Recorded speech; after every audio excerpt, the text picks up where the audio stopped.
guys. Birthday ni Mister ngayon. May dala akong kapirasong cake para sa kanya. Lagyan natin ng isang kandila. Kandilang malaki. Tinatawag na ako. Oo. Kandila. Sindihan na natin. Nasaan na kayo yung lighter? Hindi ko pinapakita sa kanya.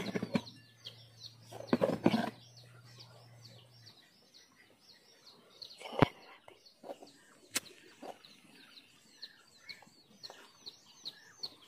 Birthday niya ngayon.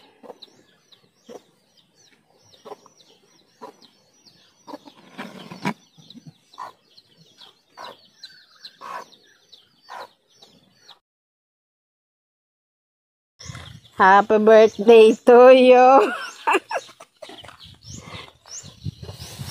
Halika. Kahit tayong dalawa lang. Pag-alala. Birthday ko pala ngayon, nakalimutan ko na. Lagi kasi ko nasa bukid.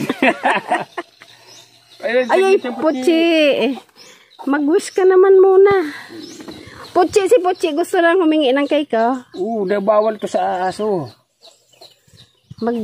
Mag-wish ka naman muna bago mo i-blow yung candle mo.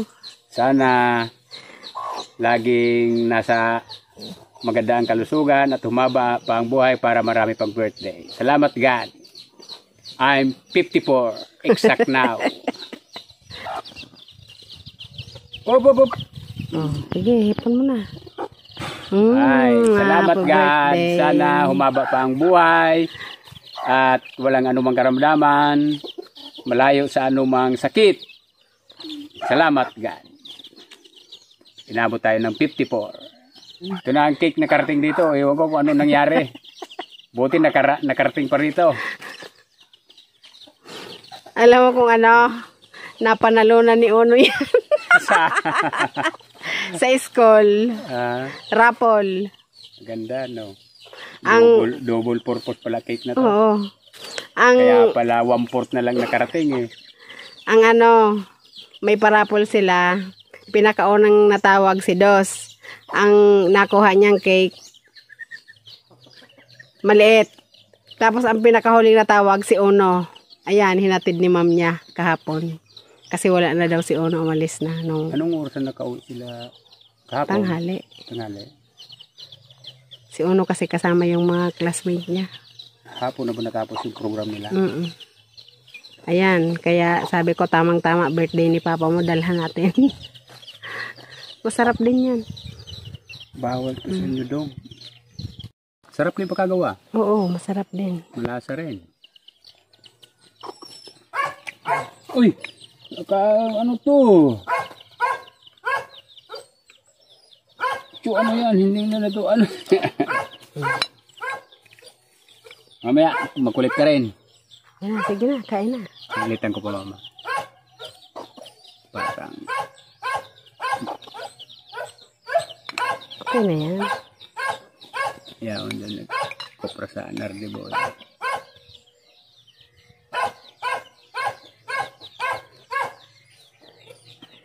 Bawal to sa dog. Kulit to.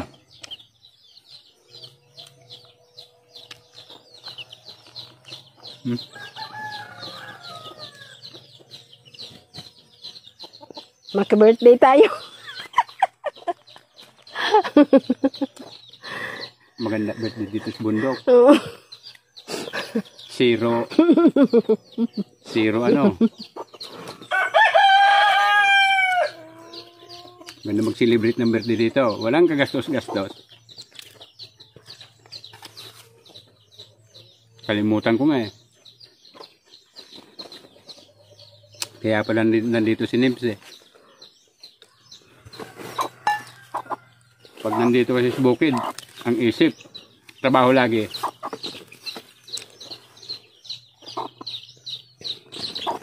Magbubunot nga sana ako ng mani ngayon, naalala ko. Kawawa naman, mag-isa lang dito. Birthday na birthday, walang kasama.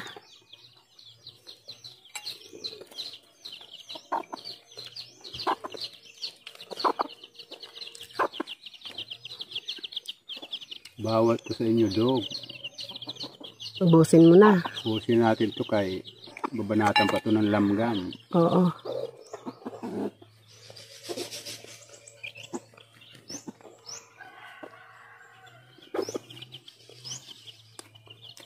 Tinapay na lang Ano sa marga? kanya. Hindi ko pwede ito, tinapin lang sa inyo.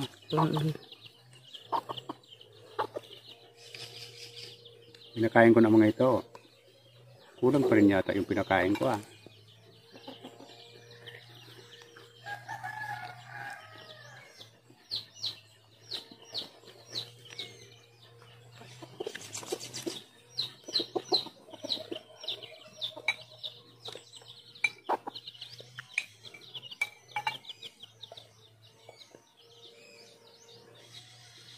Mama. Guys, papasok kami ng gubat. Mangunguha kami ng dahon ng hagik-hik. Yung pagbabalutan ng binanban. Gagawa ako ng binanban. Kasi birthday naman ni Mr. ngayon. Iluluto natin siya ng binanban. Paborito niya yun eh.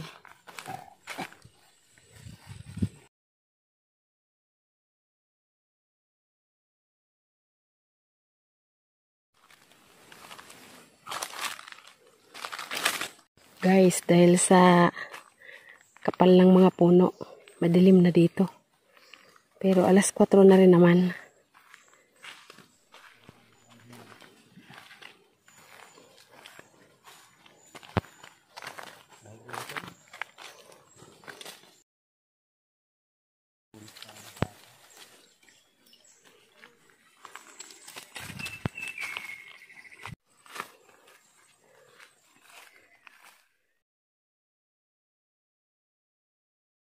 Yan na yung tinatawag naming hagik-hik. Gandang balutan ito ng mga suman.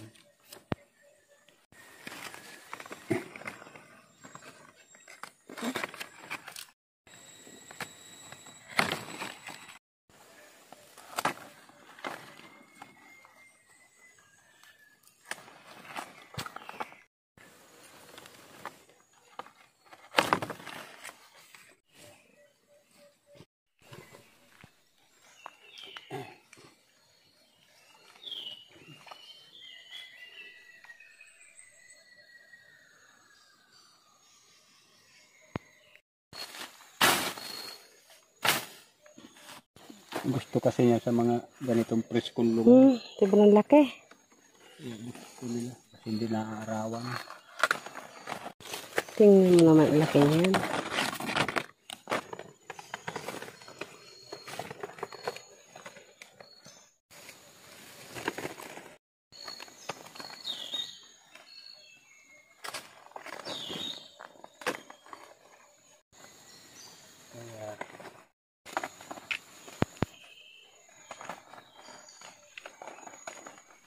Nakaagin mauranon, linawid ko is gambo.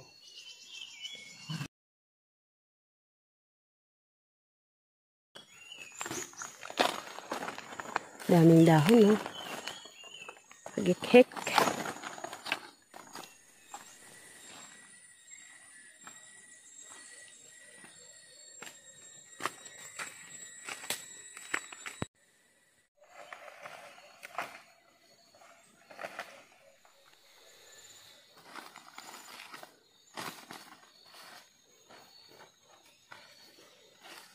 Okay, go. Marami ito.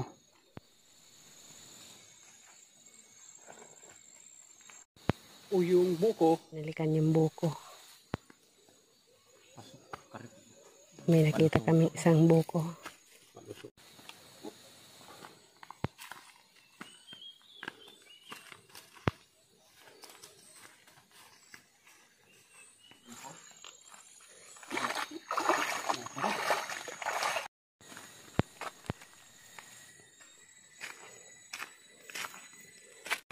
Palabas na tayo ng gubat, guys.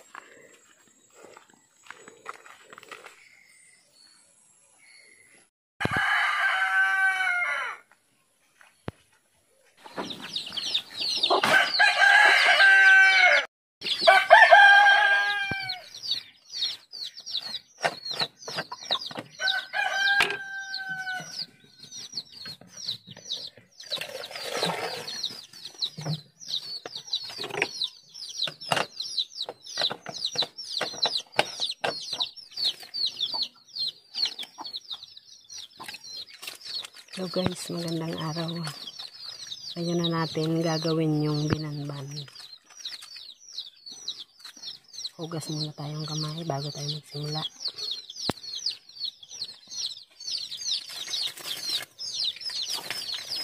Itong 4 na balot na to, ito ang gagamitin natin. Mga giniling na malagkit. Ito yung palagadan, yung nagkukulay violet na bigas.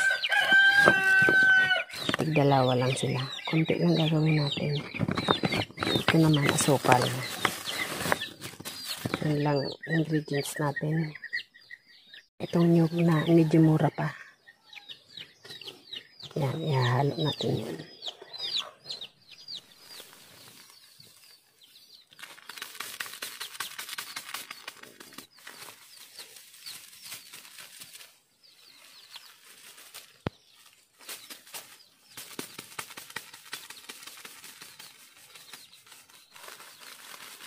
Kulay violet.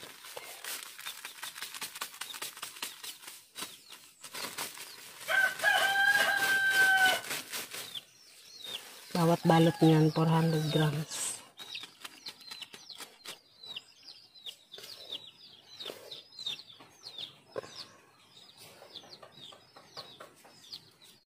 Sunod na yan tong asukal.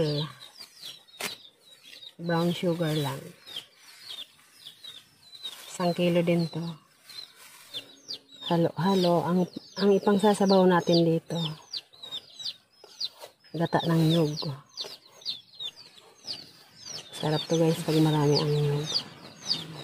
Kaya dadagdagan pa natin. Meron pa akong nakatabi. Ito.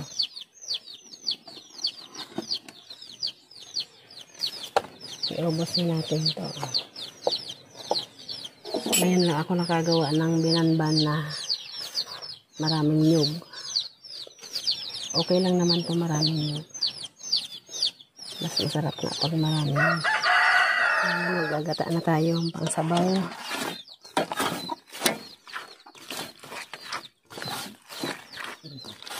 Ang tubig pala nito yung sarili niyang tubig. Sabaw din ng nyug.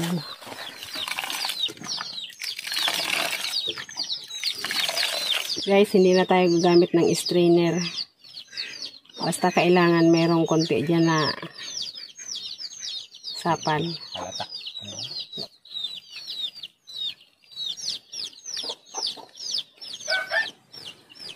1 kilong asukal. Yun! Ilang nyug to? 5. 5 nyug na mura.